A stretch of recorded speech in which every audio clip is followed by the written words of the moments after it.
for decades. Julia Grosso from Vancouver to win it for Canada. Canada came. Canada conquered. Canada gold at Tokyo 2020. You're listening to the Northern Football Podcast, your home for everything Canadian soccer, with Brendan Dunlop, Alex Gangué-Ruzic, and here's your host, Ben Steiner. Hey there, folks, and welcome back into the Northern Football Podcast. It's episode 182 of NFP. We're dissecting Canada's 2-0 loss to Argentina in the semifinals. It didn't go the way that Canada had hoped, but it went the way that many in the press box there would have hoped, because that was certainly a very partisan press box, much to the chagrin of one Jeremy Filosa. But Brendan, Alex, what was your experience watching the game from back in Canada?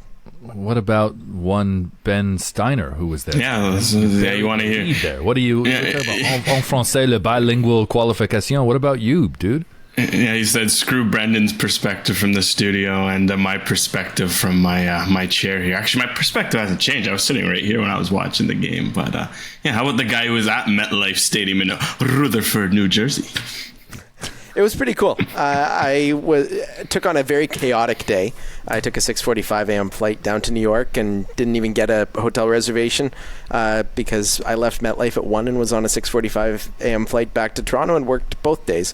So it was a little bit chaotic, but the game was cool. It was very different than the experience that Alex and I had in Atlanta as well, because I think it was a little bit more authentic. You know, you look at New York as a city, and there is a lot of Argentines. There's a lot of, very deeply authentic soccer fans as well that, maybe not the 80,000, but 60,000 of that could have been, proper South American soccer fans that every chant was shaking the stadium.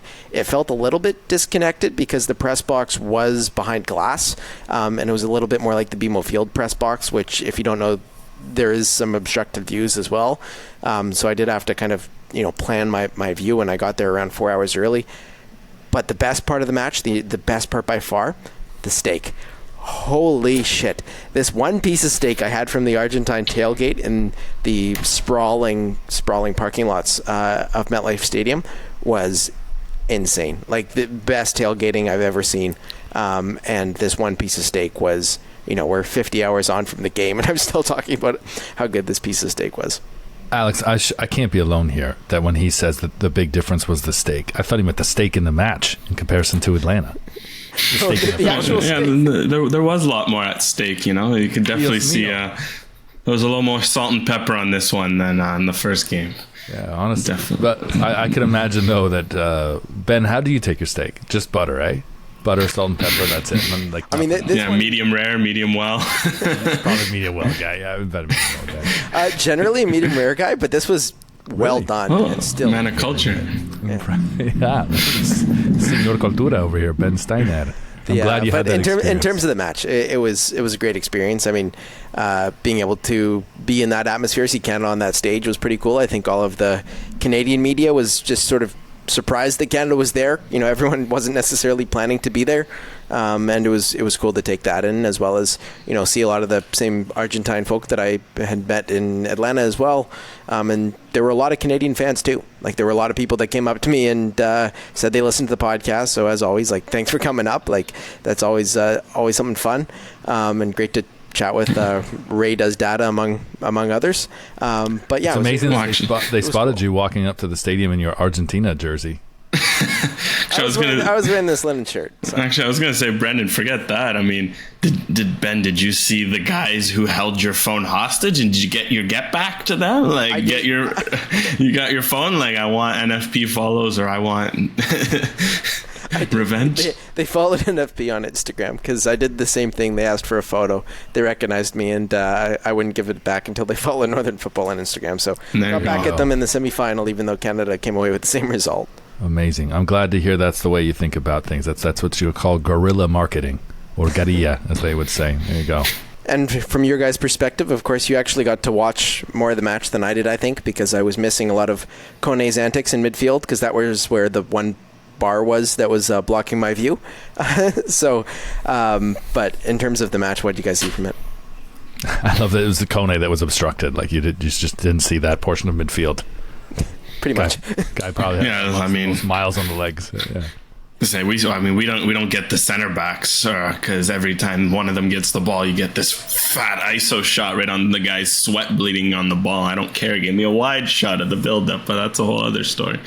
So I actually got the best experience then, because in calling this game off a monitor, it's like a higher angle shot than the broadcast shot, and not ridiculously high. Like you can still make out who's who, which is essential, but it is as full of a camera view of the pitch as you could possibly. It's almost a dream. Basically, if Crepeau's in the frame, you're almost at the edge of the 18-yard box the other way. Like you really get everything. So I've enjoyed watching Canada play from that vantage point, to see tactically and technically things that I don't always see, and things that you guys seem to see more often. I feel like I've understood a lot more of the in the weeds that you guys get to, because I'm like, oh right, I did see that. Yeah, off the ball, Ali Johnson does do this.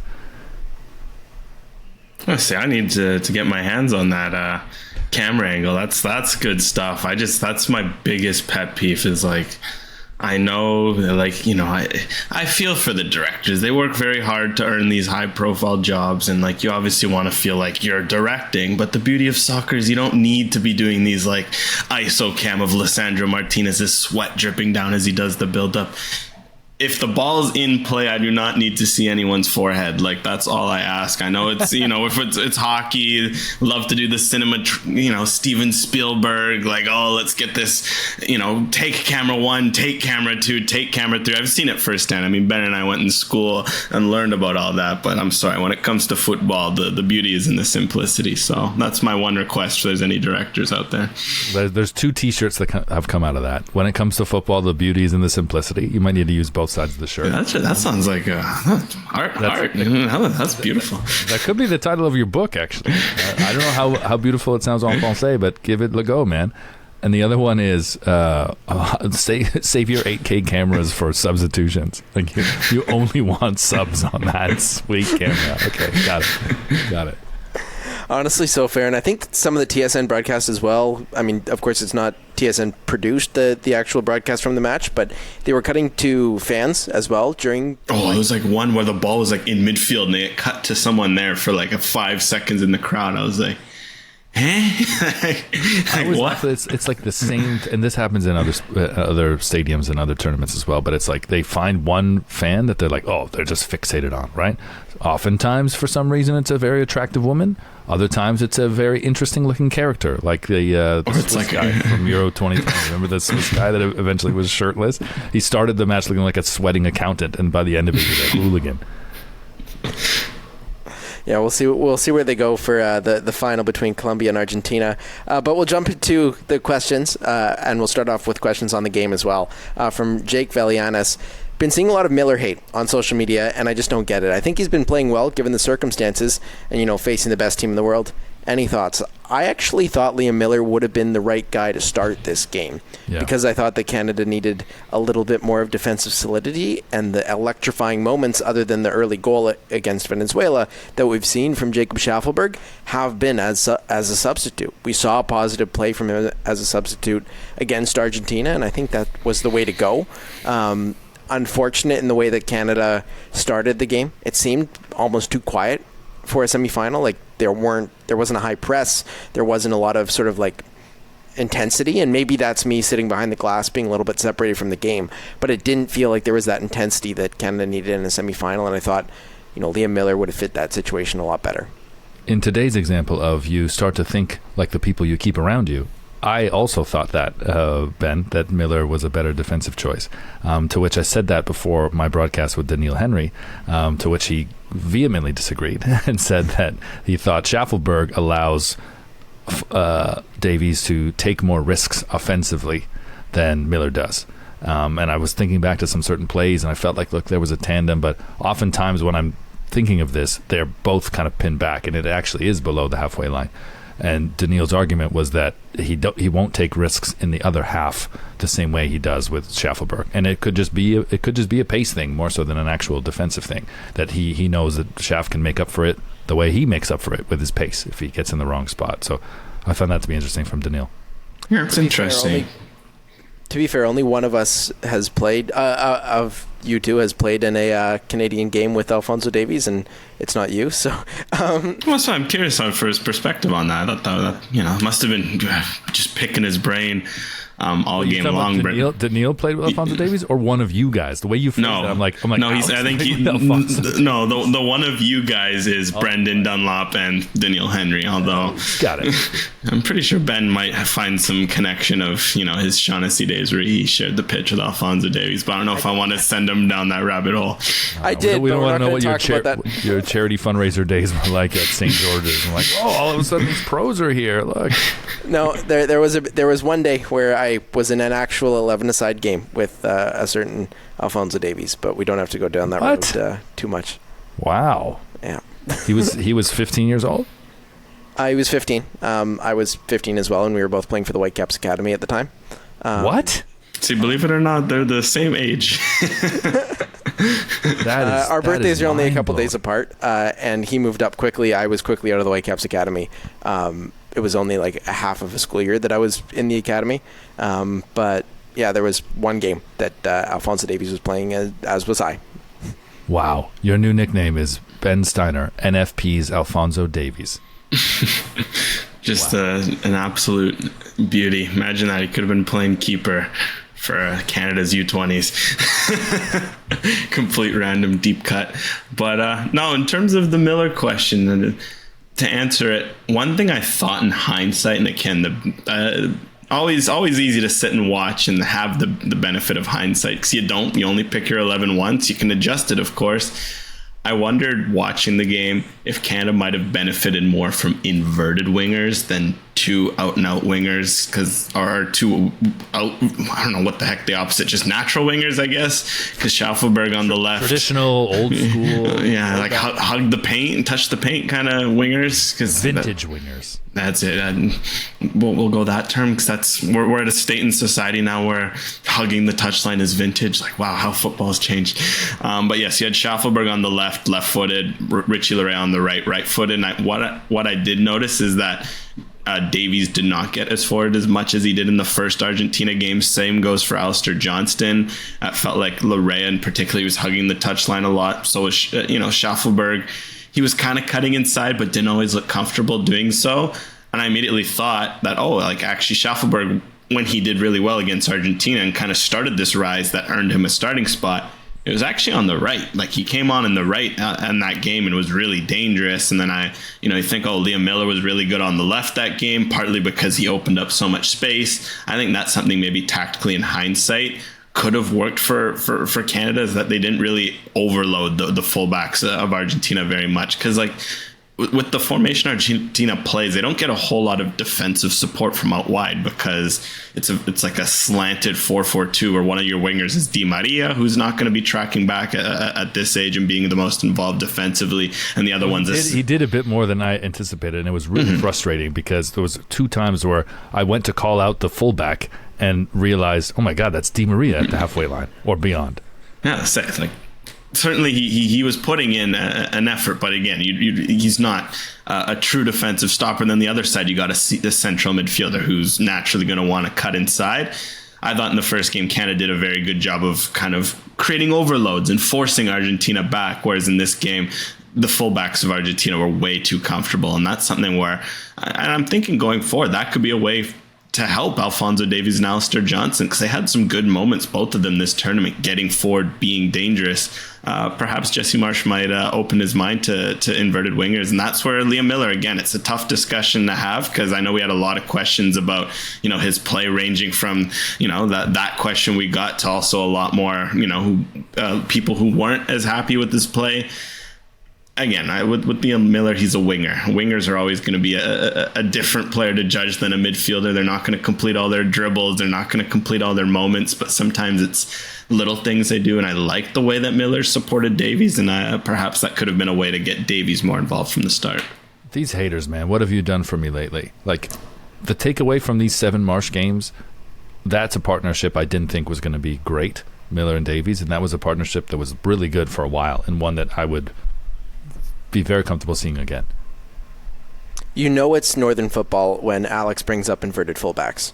It's pretty clear that that's what show you're listening to when he brings up that tactical term. That's it. But in terms of, moving forward with the men's national team, I would like to see that Liam Miller, Alphonso Davies connection a little bit more. And we do have a question on, moving forward with this men's national team as well, from Sergio Chiavari, Jordan Essie, and many others. The Larin and David connection isn't working.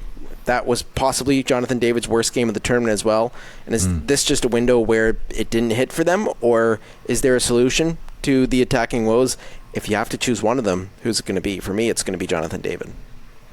Yeah, for sure. I think Alex, you'd agree with that too. You've only got one. Who else? I mean, you've seen the goals he's scored at club level. That's a guy you'd probably bet on, younger as well, right? It's 100%.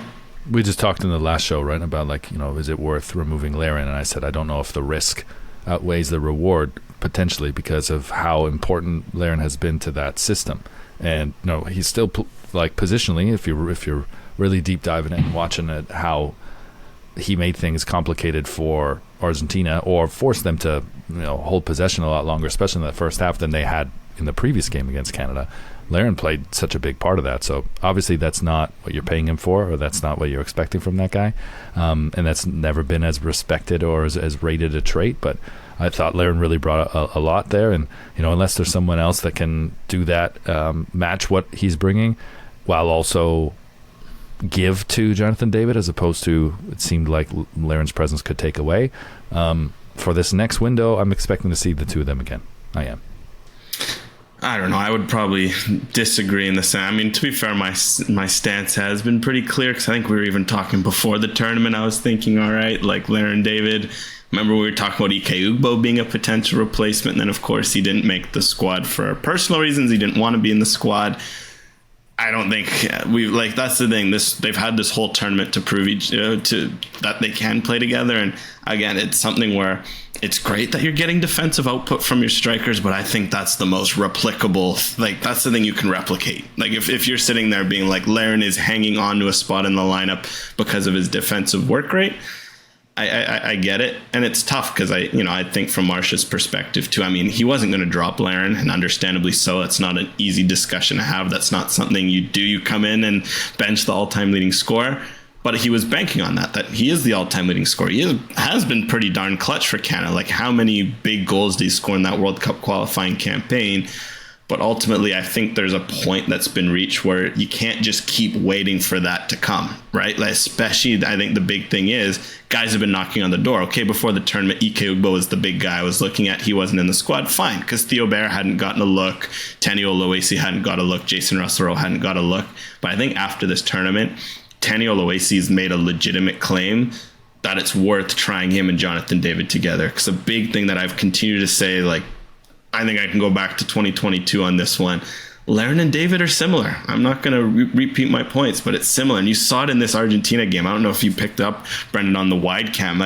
There was 5-6 times where Larin dropped and received the ball in the pocket where you would want Jonathan David receiving the ball. And there's a few times where Larin turned it over and you're thinking, oof, what if Jonathan David was there? And then conversely, how many times did Canada get the ball? There was one time where Kone got the ball. It stuck up in my mind. He looks up. No movement from his striker. He wants his striker to run in behind, and Kone starts gesturing his hands almost angry, guys, why are you two just kind of dropping towards me? I need one of you to run. That's the problem as well with Larin David, is that they both are kind of drifting towards space. And when you're playing two strikers, one of them needs to be an in behind throw. One of them needs to be right up against the center backs, and I didn't see enough of that from Larin and David, because David's not always naturally going to drop deep. Larin's going to naturally drop deep. What I like with Tenio Loasi is he came in. What did he do? He ran in behind the back line. He was physical. He was annoying, and I think that's the big thing with this David Larin partnership. And again, it isn't a knock on what Larin's done or what David's done. The reality is they just don't mesh together. They just, for whatever reason, they don't mesh together, and you can get away with that in CONCACAF, where you're still going to generate chances just because you're a qualitatively better team. But when you're up against teams that are better than you, they can easily expose that fact. And I think that Oluwasi would have been a big change up front that could have helped, and something to look at going forward. The most important factor that you have to factor into splitting up that attacking pair is what happens to the podcast. Can you call it the Striker's Corner if only one of them is on the pitch? He's still a striker by trade, unless he's retired.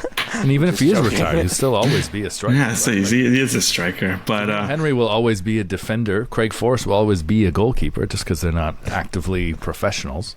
And all I'm saying is, too, like, I know, again, 30 minutes of Kyle Larin against fresh defenders, potentially spelling Jonathan David, is not a terrible proposition to have either. And again, it's something where my big surprise is Buchanan kind of got that treatment where Buchanan was working hard. Buchanan was like trying, but it just wasn't working. He got benched for Schaffelberg. Like, where's the threshold for Larin, or David, because it can go both ways. They're both strikers. David has now 2 goals in his last 11 games for Canada. Larin has 1 in his last 12. Like, at the end of the day, you need those guys to be putting the ball in the basket, the egg in the crate, whatever you want. Like, they need to be putting something in something, and they're not right now. The gap in quality, though, like between David and Larin to the next guy, whether it's Ugbo, whether it's Bear, whether it's Tanny, it's a big. There's a lot of unknowns, right? And Schaffelberg, yes, is an unknown international, but you've seen since he left Toronto FC, like, what his full toolkit is, right? I do owe you guys an apology, eh? I owe you guys an apology for blasting Ali Ahmed, saying that he didn't deserve to be. He's a pretty good player. Playing at this level.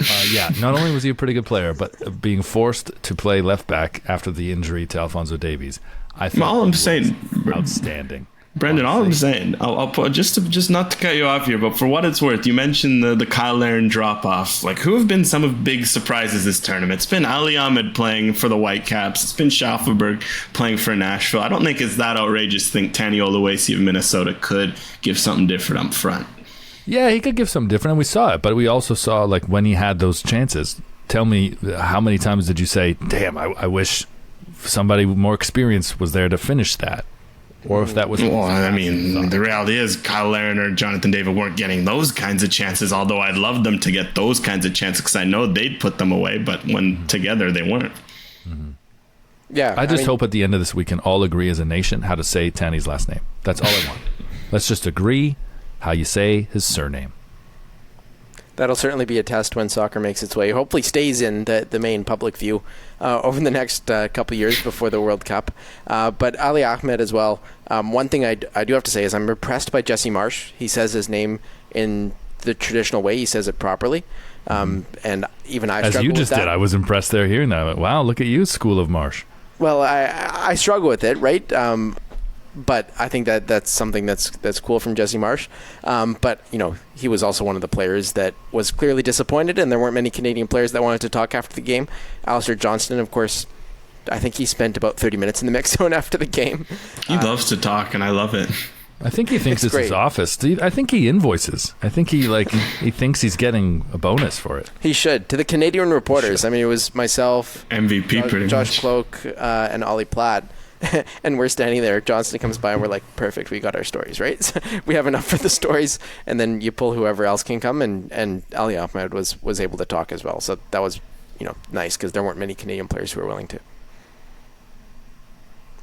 And on to a question from El Terrifico. Besides Davies and Eustachio, who could be trained to be our free kick and corner kick guy? Because that was hopeless in this tournament. $1 million question. Yeah, should the Portuguese-Canadian guy go first, or Alex, do you want to take a crack? No, I'm curious to see what you have to say, Brandon. As someone who's watched, talk about a lot of corners. Yeah, a lot of corners or a lot of free kicks, a lot of wasted free kicks. Actually, kind of a random question. Actually, no, I'll save it for after I answer. I don't, to be honest, there's not a clear-cut answer. Like, I wish there was a guy that I felt like, should be the next one. We had the debate in the last show about, Jonathan David takes free kicks sometimes for Lille, but he's not the person that you're thinking of. He's probably someone you want to be in a position to pounce on a ball or receive it, right? So I'm not sure that there is a clear-cut guy. I think of the fullbacks, but even that, I'm not thinking Johnston. I'm not thinking Larea as a standout. What say you, Alex? I thought it was interesting that Schaffelberg took a bunch in that semifinal, and I wonder if that's something where he's used to crossing balls and he's improved his crossing a lot in the last few years, that maybe he's in a position to train that side of his game. And that's because a lot of, statistically, for what it's worth, I checked through, like, Stefano Eustachio, I think, might have actually been the most used corner taker on this team this tournament, just to slightly dispel the myth that Alphonso Davies was taking everything. He did take a fair amount, but usually the breakdown on Wisecut was that, like, Eustachio would take most of the in-swingers. Davies would take only exclusively left-footers. Like, I don't think he took a single one from the other side this tournament. He took, like, 6 or 7 from the left side.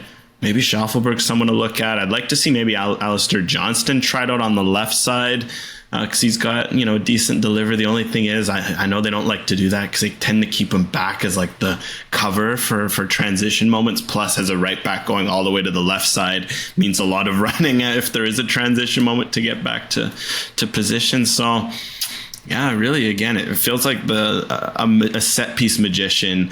It feels like, if there's one thing we've been looking at this Canadian team, like, oh, this Canadian team needs this. Like, there's not many areas where you're like, oh, I wish Canada had this.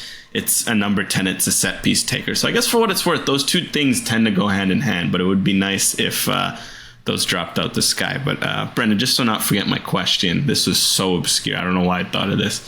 How many corner kicks do you think you've seen in your life? How many corner kicks have I seen in my life? Well, for starters, I thought the question was related to free kicks. Corner kicks in my lifetime? Oh, I'd love to hear how you calculate this. I don't know, like 10,000. Like, is it outrageous? Yeah, that's not. Like, is it outrageous to say in this podcast we've seen like over 50K as a group, like over 100K? Is that too much? If we see, is it 10K? Our combined observation, for sure. I mean, does semi-pro qualify? Because if that's the case, you're really inflating our, Of course, a corner is a corner. Yeah. Okay, so like the corner kicks of the, like, beach soccer when I'm on the trip in Mexico, because I was on my wedding trip, I was taking every corner. It went out of someone else. It's my wedding. It's my corner. Cristiano, Dunlop, Ronaldo. I mean, that sounds like one of those questions that you would hear in, like, I mean, none of us are in the corporate world, but some sort of, corporate interview, like how many golf balls could fit in, the cars of New York City or something like that. Or I feel like a good trivia question, like something like that. Like, how many corner kicks were there at the entire 2024 European Championships? That feels like a trivia question. I'll tell you this. How about we keep score? I don't know if July or August is the right month to do it, right? But let's say after the Olympics, okay? So from the start of from the Community Shield, the Charity Shield, right, when the Olympics is done, until 1 month from that, whatever that day is in September, the 9th, the 13th, whatever.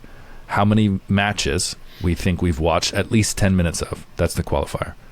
You guys might be only watching, like, if you're watching 10 minutes, that means you're watching 90. Whereas, like, new dad here, like, I watch 10 minutes with the hopes of watching 30 to 45.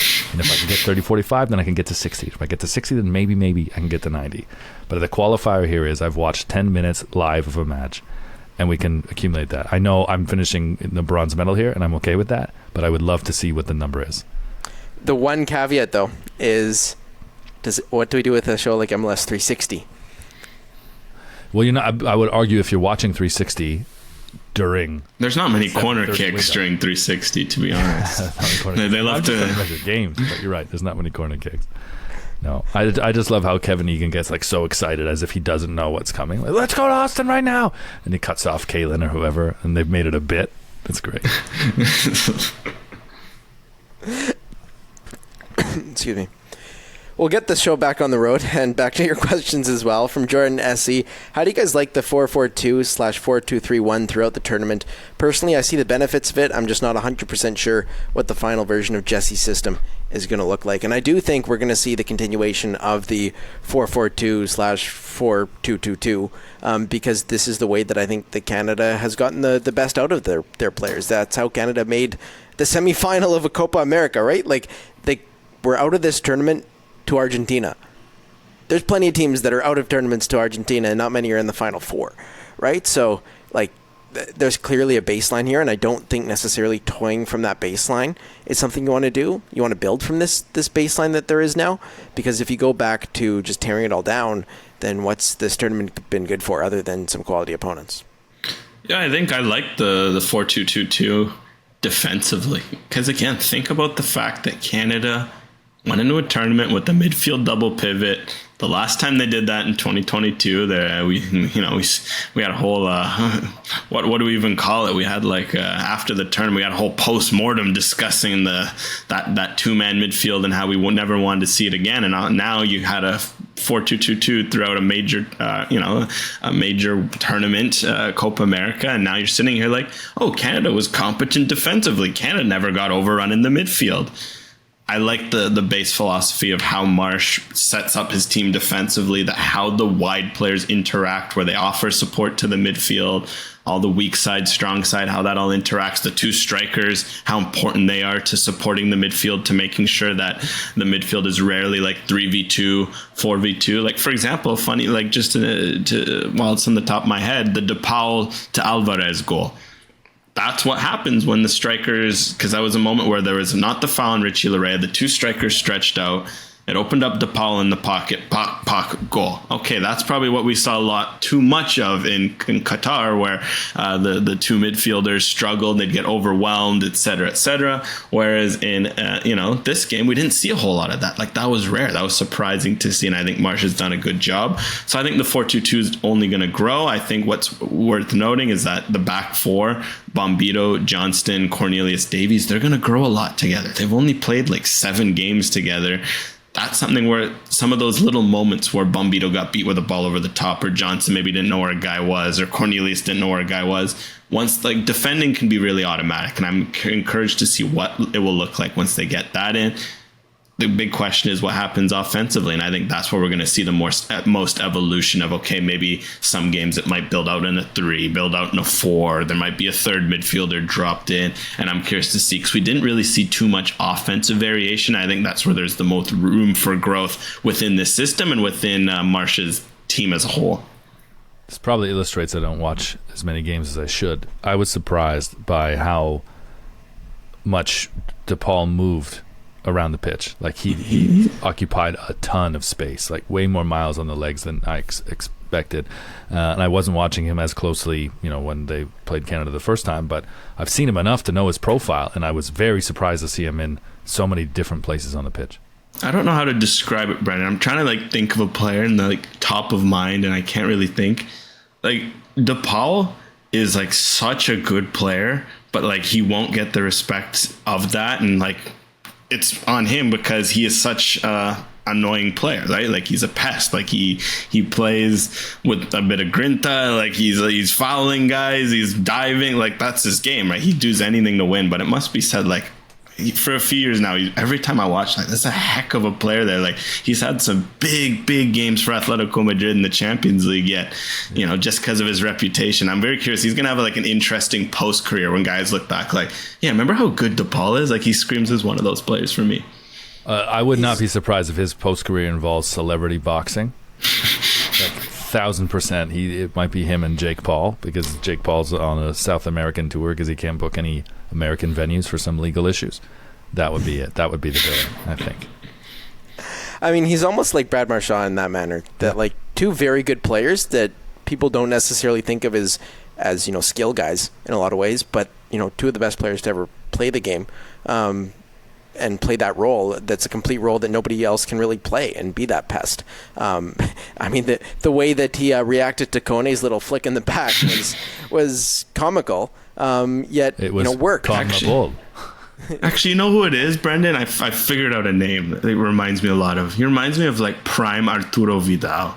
Because Vidal was so annoying to play against, but then you'd watch him, this guy could dominate the midfield. For Juventus, Chile, he was just a mix of so annoying. Watching those Chile teams was just fear in your eyes, but then you'd watch the way Vidal would play, there's a good player there.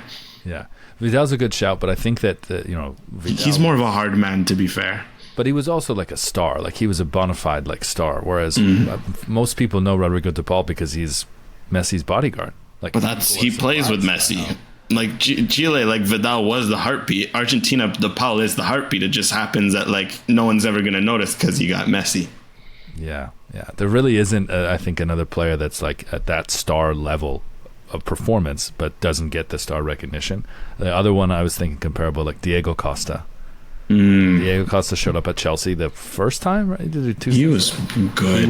He was one of those. I put them in the category as, and Marchand would be this as well, like guys that, man, you'd love to have on your team, but you'd hate to play against. Like, he's in the starting 11 of that. Rodrigo de Paul for sure. Shoot. Now that we're on the discussion, just because I saw this on Twitter, and it is a point, Canada doesn't really have that guy. Like, you know, Canada has some guys who were like Alistair Johnston. He really like emits that, like, you really want him on that kind of team, but he's also not really like an evil guy. Is it like who for Canada would evil. You? Well, Jesse Marsh said it. We're too nice, man. Too nice. So is there someone in particular you see like potential for in that regard? Well, there's one guy. He wasn't on the roster. I suggested in the first game that he might have been useful, but Lucas Cavallini is that guy. Well, I think, maybe someone under the age of 26 and not playing in Puebla. Yeah, I mean, in the terms of, so let's just define this again. It's a player you're happy to have on your team, you would hate to play against, and they really irritate and get under the skin of the opposition. It's it's almost, I guess, Richie Larea is kind of in that territory. 100%. I was going to say there before, Ben, that like I was not surprised at all that Richie was inserted into the starting lineup against Peru, based off of what we saw from Peru against Chile and against Argentina, because he's definitely that guy. What worried me was that maybe Richie Larea would be also the most prone guy to be sent off, but Marsh felt differently, and I thought Larea, a lot of them did, but really, really kept his composure and was brave, and that person that you'd run through a wall with and be happy to have next to you. Richie never had a red card when dressed, Larea. And from Jay on the spot 12, don't you feel that the lack of rotation through the tournament really hurt us during this game? David and Estacio looked really gassed Argentina with an additional day of rest and another outdoor game. It was hot. It was some of the hottest atmosphere I've ever been in. Like outdoors. The only other time that I've. I'm surprised the rain didn't cool it at all, because I know I saw it was raining and the field looked wet. This is what they tell me you're from Vancouver without telling me you're from Vancouver. No, I'm comparing it. You don't understand what those storms are like. I'm comparing this to Costa Rica and Israel. Like, I haven't felt heat like that otherwise. It was fully drenching that, I couldn't imagine playing a game in that, and it started to rain and the field wasn't in great condition. Like, they were just not great conditions. But Marsh said it as well, that there hasn't been that rotation with the Canadian group because they don't necessarily have the depth in the player pool to have that rotation. And you could tell that the guys were tired in the 18th minute, and Argentina, were subbing on guys like Lautaro Martinez in the 65th minute or whatever. Yeah, sure. I'm just gonna say on the weather thing. So, Alex, in Toronto, you can smell when a storm is coming. It's just a thing that the temperature gets really, I would say, uncomfortable and almost intolerable. You could be uncomfortable for a few days, but in the last hours before a storm, it becomes intolerable, and a storm is coming. That's what it was like in New Jersey, from what everybody said and from Ben's description. I was going to say, I can regret to say that I've been in Toronto for summer storms. I've also spent a stormy season in Senegal one summer. So, oh wow, not anything I'm not used to in that regard. Experience got nothing on me. Okay, no, I was saying, but let's just say it is nice in Vancouver that when it rains, the temperature does drop a few degrees, and I was wondering if that might have any effect in New Jersey, but clearly not. Not at all. But in terms of increasing the player pool and the rotation, your guys' thoughts on that? Yeah, I mean, you always want to. Just look at the transition from the World Cup team to now. I would say that the team is deeper. There's quite a few new pieces, to be honest. I didn't think so many would insert themselves into the starting 11. I think we all thought some of the older names, they could be replaced, but there's several kind of new faces that we all expect to be key pieces for 26, and then if they cement themselves as starters for 26, then who's coming up behind them? Maybe they haven't cracked it in the club game yet, and then they're within the pipeline, or maybe it's someone that's in there and didn't get minutes this time, like Ali Ahmed or Chouanier. It's going to happen over time. It's accelerated tremendously over the last 6 or 7 years. I think that trajectory will only continue, and I think that Canada Soccer is more organized now to fully capitalize on that as well. It used to be maybe there's someone we missed. Let's get this dual national guy, but who has a Canadian grandmother's friend. And now it's like, no, you know before that person leaves to form a pathway that isn't clear for them here, that they're eligible. And I think that'll be the big difference. And Alex, Jesse Marsch mentioned the CPL. Stefan Eustachiou mentioned the CPL. And on that point, are we going to see the Canadian Lamine Yamal come out of the CPL? Or how important is the CPL going to be in all this? Hopefully soon. I mean, it's been interesting to see Jesse Marsch, among many things he's been saying after the game that I found interesting, that he wants to see more youngsters coming through the CPL. And yeah, I think ultimately that's the dream, right? Like Alphonso Davies making his debut at 16 and vaulting into the superstar that he is. You want a story like that with the CPL. And, but of course, the kids are going to have to find a way to earn it, and then from there get those minutes, move on. But no, definitely it feels like the depth long term. That's been a huge, fascinating discourse. A lot of interesting parts on it online after this game. But we'll see. So far, a lot of the 16, 17-year-olds, it's like Lowell Wright got a chance and, got a trajectory, moved up to the Whitecaps, but that obviously didn't work out. TJ Tahid last year, but then this year he's, fighting for minutes.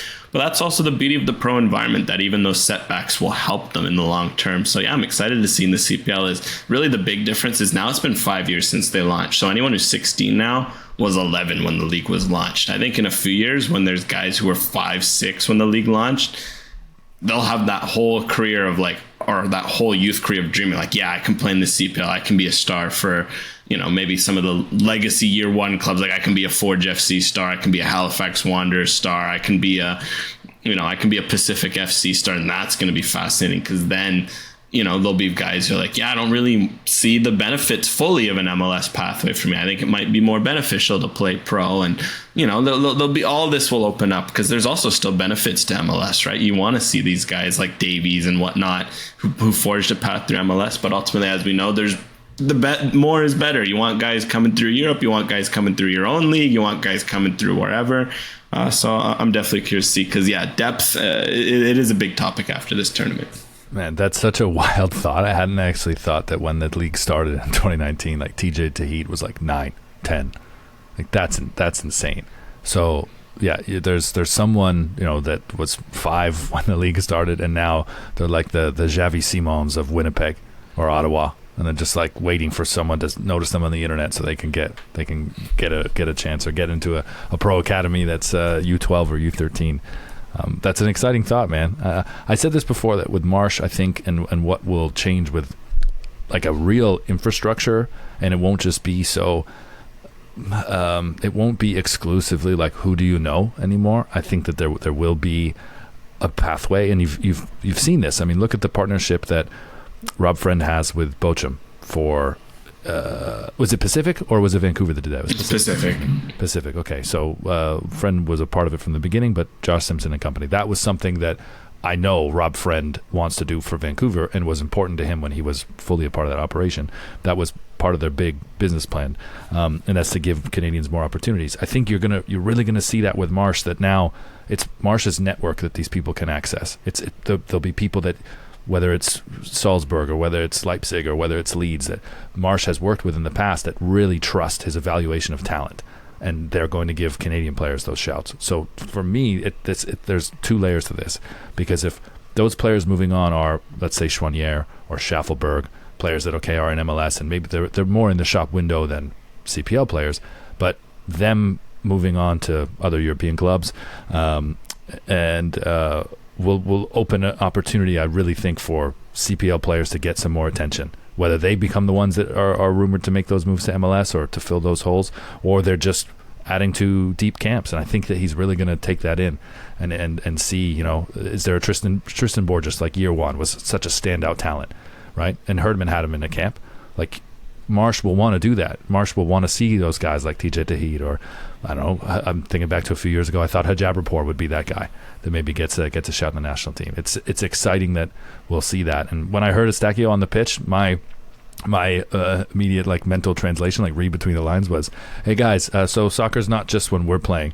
The CPL is great, and my brother's got a team that no one pays attention to, and you really should pay attention to them, because York deserve some attention. They're not as bad as the standings, guys. Pay attention to York.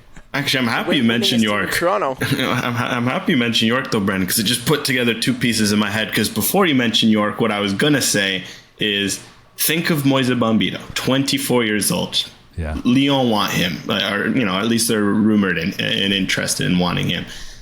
Look at the pathway to junior college, Liga, Quebec / PLSQ to junior college, et cetera, et cetera. What a story, right?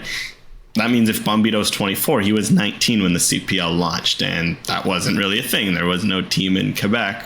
Now think of Noah Batney at York, 19-year-old center back who's been playing week in, week out, doing very well on that team. Just like, the opportunity is going to be endless because, a guy like Batney, a guy like Bombito at 18, 19, they might have had very similar trajectories as young central defenders. Actually, well, Bombito at that point was still a winger, but that's a whole other story. Yet now, a guy like Abatne is getting to play week in, week out in his league, and I think a guy like Marsh can see that and be like, all right, like the pathway that's there. And then to the other point, to tie it back into the original question about the depth of this tournament, what I have liked about Marsh, and it's a tough line because I think on the flip side, I agree with the question, and I would have liked more depth because I'm always I see a lot of these bench players, I watch a lot of them that didn't play this tournament, and I think they deserve more of a look, like your Theo Bears, your Ali Ahmeds, you go down the list, with Chouaniers, et cetera. But what I did like is that Marsh, he made a lot of the guys earn it off the bench, and then he was fair with them when they did. Like Schaffelberg worked his butt off, and it was great. You get a start. Other guys like Ahmed, you impress in a 5-minute cameo, you get a 15-minute cameo. Kone loses his spot, does well, gets back in, and I think over time, I think what appeared to be clear is I think players seem to know where they're at and how to break in, and that won't just extend with the 23. That'll extend to the 30 that's on Marsh's short list. That'll extend to the 50, 100 of guys who, with a couple good weeks, couple good months, they can push themselves into 30. And I'm curious to see, especially if he does keep an eye on the guys in the CPL. All of a sudden seeing the success of this Forge team going up against, MLS opposition and Liga MX opposition. They've got a couple youngsters on that team. I'm very curious to see how Marsh kind of ties that all in. You mentioned Bombito there, and the question from Guavadelic is Bombito's looked shaky at the back at times during Copa. How solid is his place in the back line going forward? I don't think he's looked shaky. I think he was a few inches away from making the tackle on Alvarez on the first goal. But I don't think he's necessarily looked shaky himself in the same way that I don't think Crepo has looked shaky. It's just been, their tactical instructions to press higher, to be more aggressive, and that has left them out a little bit of times looking shaky, but I don't think the actual player's shaky. There just has to be a bit of an adjustment there from Marsh's perspective. For Bombito, he's a 24-year-old rookie. This is his second professional year, and now he's worked his way into the national team to be, in the top pairing. These guys are going to make mistakes on the job, right? This is a tournament. You were invited to this tournament. No one expected you to win this tournament, and the coach came in 3.5 weeks, 4 weeks before this tournament started. 5 weeks, I guess, before the tournament started. He barely had a month with the team. That this was exactly the tournament where you want young players with potential to make mistakes. And he didn't make a lot of them. And for what we saw, he looks like someone that will be that center back for 10 years. I think what's key is two things with Bombito and what I've liked watching him this year, and now we've seen it for Canada. How he responds to mistakes is that if there are mistakes, he tends to not let them affect his game. It can be minute 2, minute 85. It's just, all right, head down, focus on the next play. That's a very mature mentality because sometimes as a young player, especially in this environment, for the first time, like you're playing Argentina. Like think of that for Bombito where he's come. You make a mistake against Argentina, you could be in your head like, oh, I'm terrible. I'm never going to be this level. No one ever going to want me. Or you can just say, all right, one moment at a time. And I think he really has that. Like he doesn't dwell on things. And that's huge. And also you have to remember that he's a defender playing in an aggressive defensive system. Like it's something where when it pays off, it pays off. But yeah, sometimes the mistakes look rough. Like it's something where Crepo, phenomenal all tournament with his sweeping. Like he led heading into the semifinal, he led the whole tournament in sweeping actions and had the average distance of those sweeping actions. Yet you make one mistake against Venezuela, you get chipped, you're on a highlight reel, you're like, what's this keeper doing? that's the nature of the business. There's a reason why a lot of top clubs in the world, top goalkeepers, like, I'll just use him because I know he's been on a few highlight reels over his years. Ederson, right? Like he's been on a few highlight reels over the years for some of his mistakes, yet Pep Guardiola is going to start him every game he's healthy. And that's kind of something where Bombito, I think his place is pretty solid, just because, again, there's Canada, I mean, hopefully over the next few years they can develop some more. There's just no one like him at this moment with his speed, his profile. And I think it helps Marsh's system so much that I think Bombito's going to continue to blossom and really be a guy at the back for Marsh until we see some other prospects who have similar profiles start to develop over the years in CPL, MLS, or in Europe. And from the free skate as well as aviator, when will the officiating step in and stop being part of the players making a mockery of the game? Lots of questions about, DePaul's reaction to Kone's little flick, and from aviator, why do men's soccer players dive on the ground and roll around like toddlers? With the second part of the question being, do loyal soccer fans actually find that entertaining? And that's been, quite the discourse on Twitter, X, over the last few days, is, the casuals coming in, and I've seen some people say, the casuals shouldn't come in and shouldn't be a part of this scene because they don't help grow Canadian soccer. I don't go by that. I'm like, everybody, jump on the bandwagon, even if you do in the 80th minute of a Copa America semifinal if Canada were up. Jump on the bandwagon whenever you want. Like, the more the merrier. I don't care if you're trying to, contribute to Canadian soccer or whatever. But I find it entertaining. It's part of the game. I think it's the same way in hockey as well. Like, the reason you have to keep your feet moving in the corner when somebody's pinned you up is so when you go down, your feet stop moving. The ref, maybe calls a boarding call or something like that. So you have to take it as part of the game, I think, because it is part of the game. Like, you see it in the Copa America in particular, where you can make the calls go your way if the referee is on your side in some parts. But even if you dive, if Canada went down a couple times and weren't, so proud to stay on their feet, maybe we're talking about a couple penalties throughout this tournament. Maybe not in the semifinal, but throughout the tournament, I think Canada could use to dive a little bit more, even though it's not necessarily like the hardworking Canadian thing to do in a lot of ways.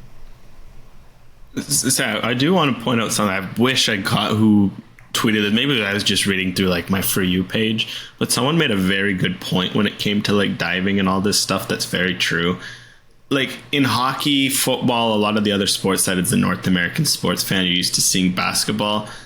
Diving doesn't like reward you to the same level that it does in soccer, because you dive in basketball, you get 2 free throws. Like, wow, 2 points in a game where points go pretty quickly. Like, in hockey, you get a 2-minute power play where, power plays score at what? Like, a good one's 27% clip, 25% clip, like a 1 in 5 chance of the other team scoring for 2 minutes. Okay, like, it's not like the payoff is worth you, building up a reputation as a diver or someone, etc. In soccer and football, like, you can dive and win a penalty where it's an 80% shot at goal that can potentially alter a game where goals are already at a premium. You can get a player sent off and give you a legitimate player advantage for the rest of the game. I thought that was actually such a fascinating point, where as much as it is the culture, there's also the fact that there's just more benefit. Like, you think Rodrigo DePaul cares about his reputation, that he rolls around with Ismail Kone kicking a ball at his back, he could win a red card, and that helps his team win. Or if someone dives in the box and they win a penalty, it can help his team win.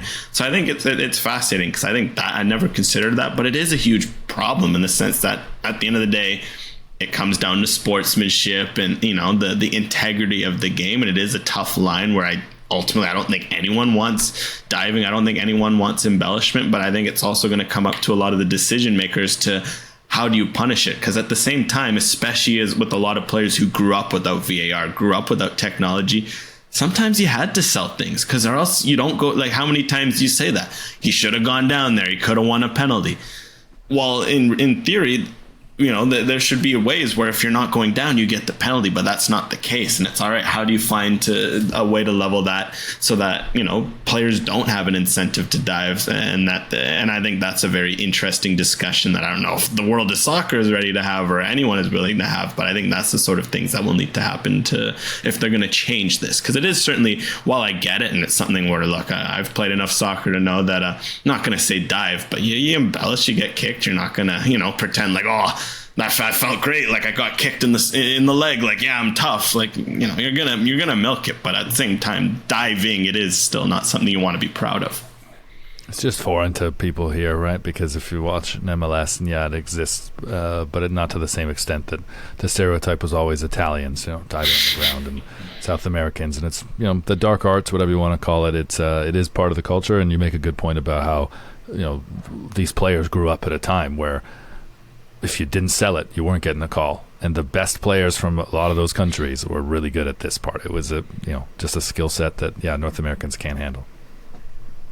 And looking at a bit more of the big picture as well from Ali Newell. Thank you, gentlemen, for the excellent coverage of this tournament. This is Canada's first time in the Big Boys Club, and what are some of the concrete things that they can take away from playing at this level? And more importantly, or more broadly, what can Canada Soccer, the media, and yourselves take away from this?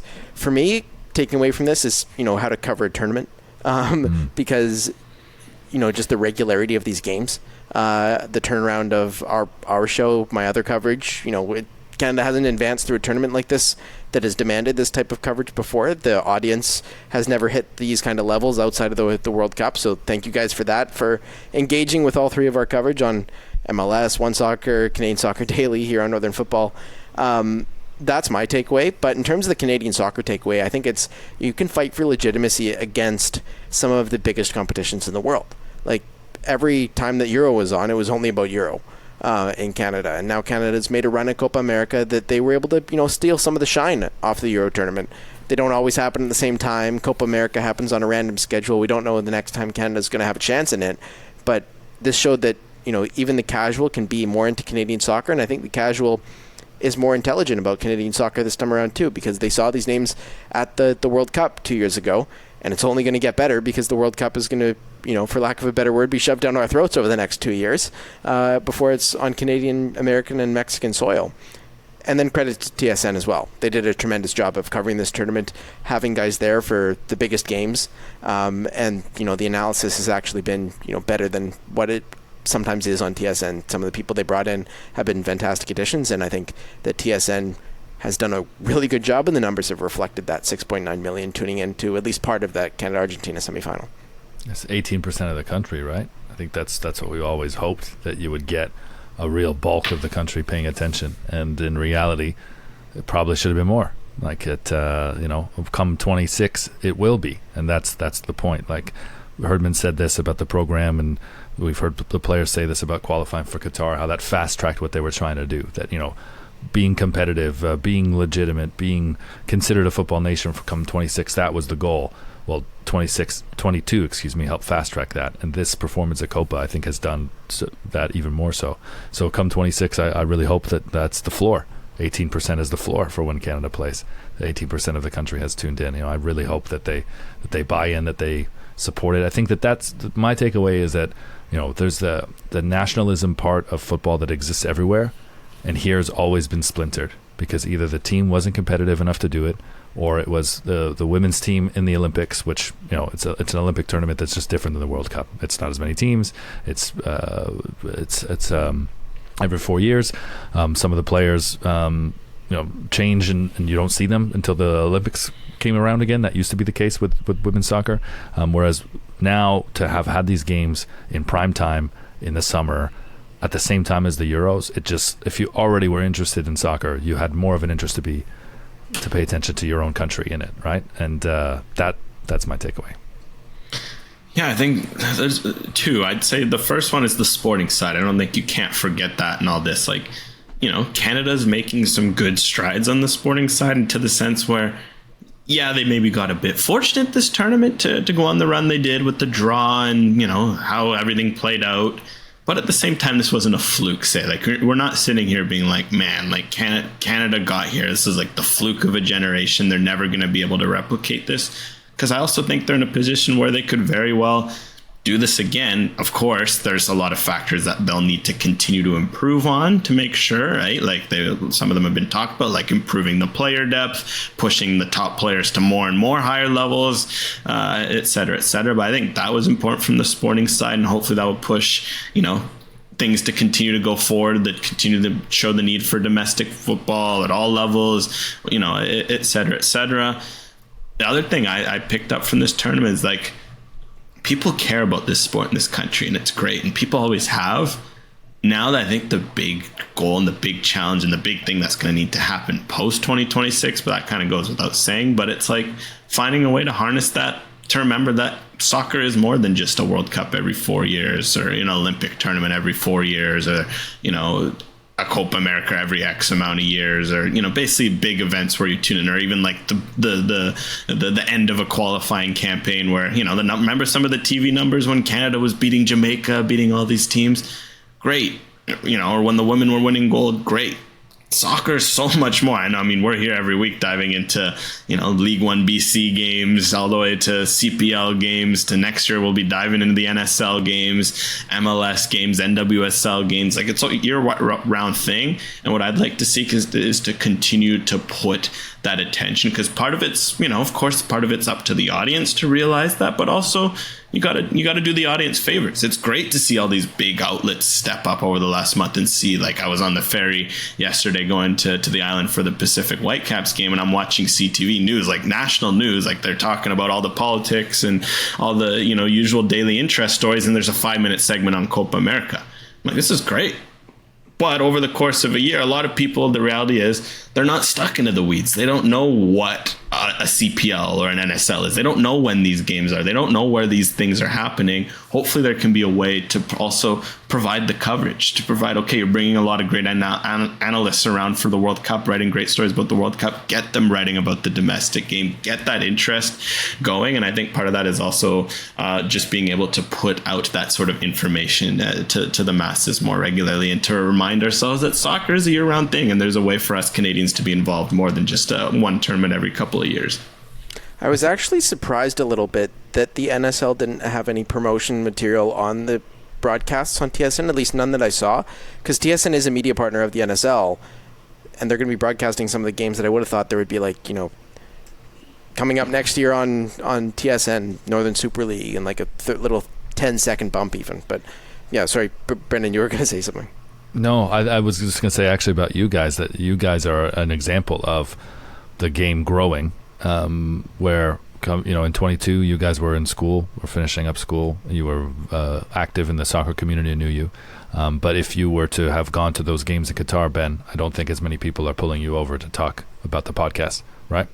And the way that it's grown since Qatar, and with a lot of hard work, of course, from you guys, but like that's an example of how there's new voices in this space that is really exciting, because for a long time, and I hear this from people all the time, there was just the footy show. It was just the footy show, and Jerry and Craig on Sportsnet, and Jason DeVos, and whoever the host happened to be at the time before Luke Wildman on TSN. There was like a small handful of guys, and there's still only a very few full-time soccer jobs in this country, but there's more than before, and there's a healthier diversity of opinion, thought, experience talking about the game, and that's only going to continue to grow. On the CPL standpoint, I think that in 2026, the CPL, and I hope the NSL as well, but CPL I think will really benefit from people just realizing there's a pro league. Man, I got this soccer fever. I was just watching this game today. I took my son to this game in Vancouver or Toronto. Man, there's a league here. Oh man, this league's been around for at 26 will be 8 years, 9 years, and then hopefully a few ex-CPL guys are in the national team. Maybe like a Sirois, maybe the Waterman guys who've also played in the league. Yeah, absolutely. That would help for sure. That would be great. So I'm excited for the future. And from Jordan SC, is there going to be a recruiting process to lure uncapped players to finally join? With the loss of Tejan, we need to fill the void in with potential new talent. Yeah, well, that's another key pillar of that point I mentioned earlier about players in the CPL, MLS, Europe, yada, yada, yada. Dual nationals are always going to be important. I think for Canada, this tournament's huge. Like, imagine if you're a dual national and you're sitting on the fence and you're at home watching Canada make a run to the semifinals. They've got a new coach that's giving some, like, you're sitting there being like, oh, he gave this Bombito a chance. He gave this Oluwasi a chance. Oluwasi himself a dual national, now capped to Canada, which we must remember is a very important step for his career. I think that's something that could definitely accelerate over the next few months. So I'm curious to see what happens, because the beauty about dual nationals, they always seem to crop up right at the start of a new season when some ex guy from here cracks a squad here. Or like, remember how Luc de Fougerolles was so good in preseason last year for Fulham, and that really, got people excited about him potentially playing for Canada. If you're a dual national, this was huge from a Canadian perspective, and I have to imagine Jesse Marsh and Mauro Biello, especially because Biello is known as a bit of the dual national whisperer when you talk a lot of dual nationals who've chosen to play for Canada, that they're tapping the phones, and because that's a free resource of players to help if they are swayed to join Canada. That's such a good point. And Daniel Jebison just got a move to Bournemouth, was it? Mm-hmm. Bournemouth? That's someone that we've had our eye on for a long time. Luca Kolyosho is another one. 1,000% these guys watched this tournament, watched this team play, and thought either, damn, I should be in that squad, or I'd really like to play in that squad. Maybe I need to rethink how, I've been thinking about this, or think differently, think more about it. And that's the exciting part. And Canada, of course, not done at the Copa America just yet. A third-place game against Uruguay, who might end up be missing some of their players, just given what happened after Uruguay-Colombia with some of the players, including Darwin Núñez fighting in the stands against some fans. That was quite the watch as well. That was crazy, man. That was Malice at the Palace. That was chaos in Charlotte is what I called it on Canadian Soccer Daily. That was wild to see. And my wife was with me, and I think it had gone to SportsCenter at the time.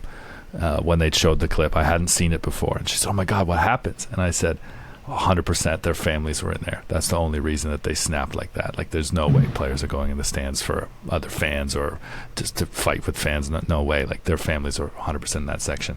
And then I think it was Alexis Núñez who said like exactly that. So I felt validated in the moment and looked smart for my wife, but also, I hate that that's the reality that these players have dealt with. And I think Jose Jimenez actually had on the pitch, before he left the pitch, he took the microphone and said to the reporter, he's like, I'm going to say this here because they won't let us on the mic for the loudspeaker, but like, it's dangerous for our families, and it's been like this the whole time.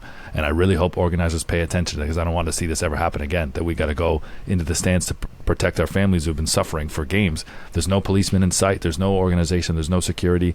And I think we forget that, like, this is a trial run for the World Cup. This is an infrastructure, security, reality test for everyone involved in 2026. And people say the quality of play wasn't good, the pitch wasn't bad. I would say that's pretty low on the priority list of things that didn't go well. Like, safety is a pretty big one for fans and especially families of players. Yeah, it wasn't a good trial run. It wasn't a good trial run. I think there'll be a lot of questions and a lot of finger pointing, a lot of new hires, I think, ahead of 26. I'd say that was pretty embarrassing from CONMEBOL, to put it honest. Like, there's no reason why the families of these players, like, you can't tell me there wasn't a box for these families to be put in, like, to be dropped right in the middle of a bunch of Colombia fans. Like, I feel for the Uruguay players, because obviously they stepped in. Some of them are going to face the sanctions. Like, if any of them miss any World Cup qualifiers, I feel for them, because they've been in good form, and that'd be really a darn shame. But it's something huge, and I think it's been interesting to read a lot of the perspective on this, and it shows that culturally what North America has to be prepared for. Because yes, the reality is, I think for the most part, people aren't foolish enough to fight over this sport and bring violence in the sport. But the reality is, when you're at a high charged emotional event, for people like, for Colombian fans, for Uruguay fans, to use these game an example, this game means a lot. If they win, it's going to feel like the euphoria of a lifetime. If you lose, it's going to feel like, a death in the family.